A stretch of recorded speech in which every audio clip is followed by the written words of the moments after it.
Greetings and welcome back to Room 303 and our chats with Emily, as we are calling our readings of the poetry of Emily Dickinson contained in the Johnson edition. We turn now to poem 101, so let me congratulate those of you who have been following along with all of our lectures at learnstrong.net down that left-hand side.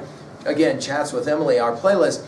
If you've made it this far with us, you now have gone through the first 100 poems of this edition.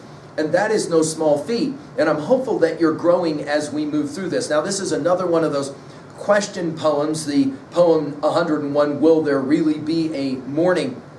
And there's a number of questions here. We're going to see 6 question marks, but we're also going to see 4 exclamation points. And you'll notice that the way that this poem is structured will play that game.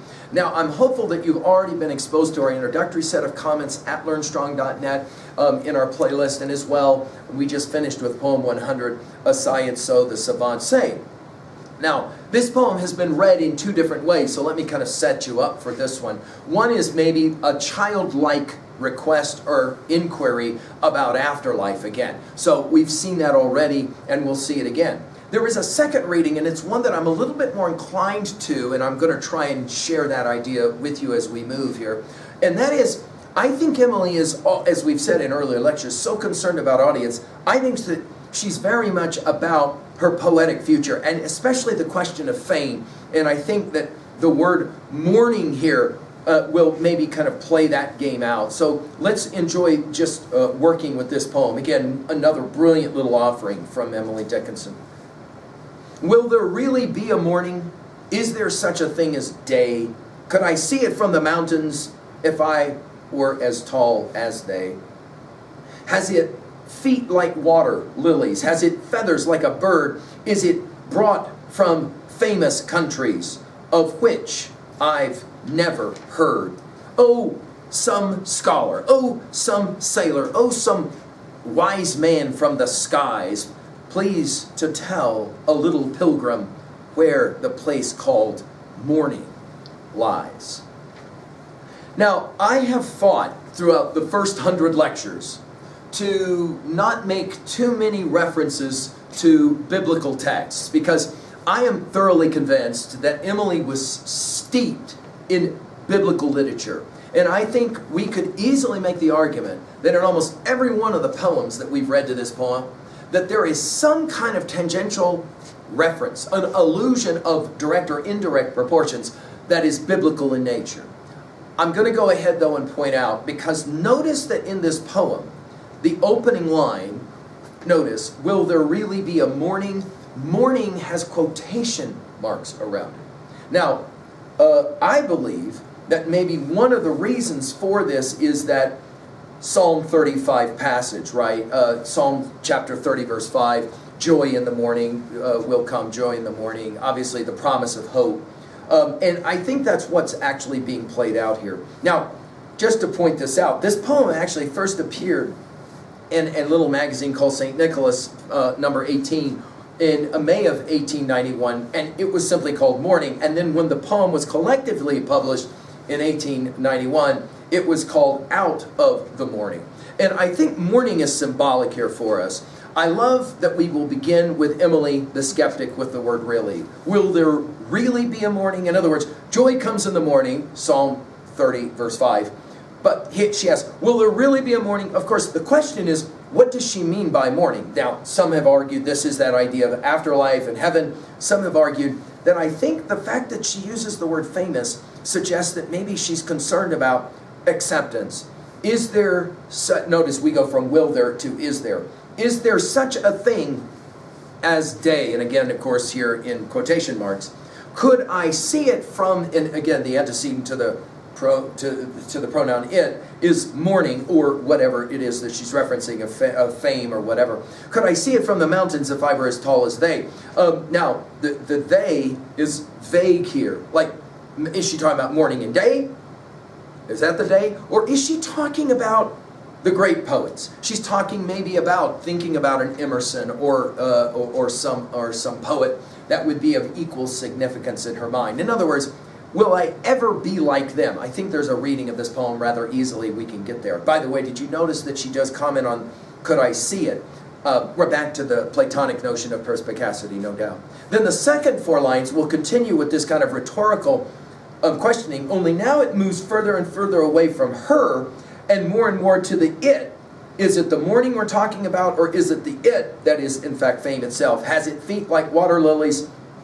Has it feathers like a bird? By the way, notice she'll mention the word tall at the very end of the first stanza, and we're going to get to little in a little bit. Notice the juxtaposition between the two. Has it feet like water lilies? Has it feathers like a bird? We're familiar, obviously, hope is the thing with feathers. And I think that idea is one that plays around as well. Is it brought from, and here's the word. I think to me this is the key word. I've told you guys so many times, these poems often unlock with a single word. Not always, but often. And I think the word famous is a key word here. Is it brought from famous countries of which I've never heard? Of course, there is a tradition, and we've said this in our discussions of Emerson at learnstrong.net. Emerson, who said he didn't want to live in the shadow of those European countries and their literature. We needed our own literature. And of course, Walt Whitman, as we said in our talks with Walt Whitman was going to serve that up. And then the last part of this poem is to begin with 3 O's. And it's almost as if this is a longing O. Oh, some scholar. Now, this word scholar will be used a number of times. We're going to see it again in poem 167. We're going to see it in 371. We're going to see it in poem 501. We're going to see it in poem 635. And again in poems 866. And every time that it gets used, it's going to be for us a kind of fascinating use of that word, scholar. You'll remember in poem 100 it was savants. There seems to be a certain tension that Emily's constantly playing with, where she loves the classical tradition and the scholastic tradition, but at the same time, she's obviously pushing against it. Obviously, she'll play the same game in her theological quandaries as well. Oh, some scholar, oh, some sailor. Now we're back, of course, to the idea of the Odyssean idea of sailing.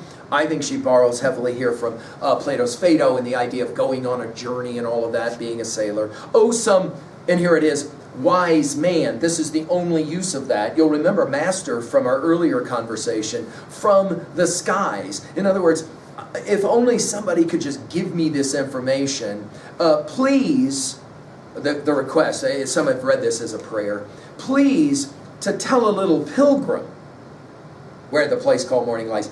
Of course, it's a little pilgrim.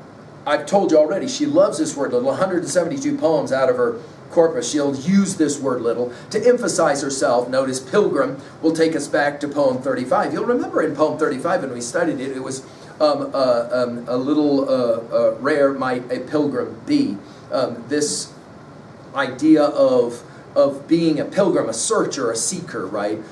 Where the place called morning lies. Now, of course, this pilgrim who is searching for this place, we're going to see this in poem 132, poem 143, and in poem 773. In all of those, it will be significant for us that she is the pilgrim in search, searching for, trying to figure out. Well, I love that the word lies is the last word of this poem. I think Emily's having a whole lot of fun writing some of these poems. And I think that the word lies obviously can carry a whole bunch of different meanings. What are we going to do with a poem like this at 2A? I think our argument that it's never clear what the future actually holds. And I think at 2B, the rhetorical technique here is, notice 6 question marks and 4 exclamation points. Her use of the word little and her word choice of soldier and then wise man and then pilgrim. Scholar and wise man and pilgrim. The idea that she's wanting to know what she cannot maybe know. At 3A, I mentioned, of course, Psalm 30, verse 5, joy comes in the morning. I like to think of Keats's When I Have Fears That I May Cease to Be. We've given full comments on this one at learnstrong.net. You'll remember that. Then on the shore of the wide world I stand alone and think till love and fame to nothingness do sing. I think Emily knew that the young Keats, dying young, here lies one whose name is written in water, of course, the words on his tombstone, that he was constantly thinking about his future recognition, his future acceptance, and I think Emily playing a game of this as well. When we get to poem 441 of Emily's, This Is My Letter to the World, that never wrote to me, she'll say at the very end, judge tenderly of me. There's this longing for a certain kind of acceptance. Finally, at 3b, if this poem and the way you read this poem has to do with being famous, being accepted, being read, what are your own thoughts about that idea of being famous and being remembered? And do you believe that, in fact, there is a mourning? And where does it lie? Thank you.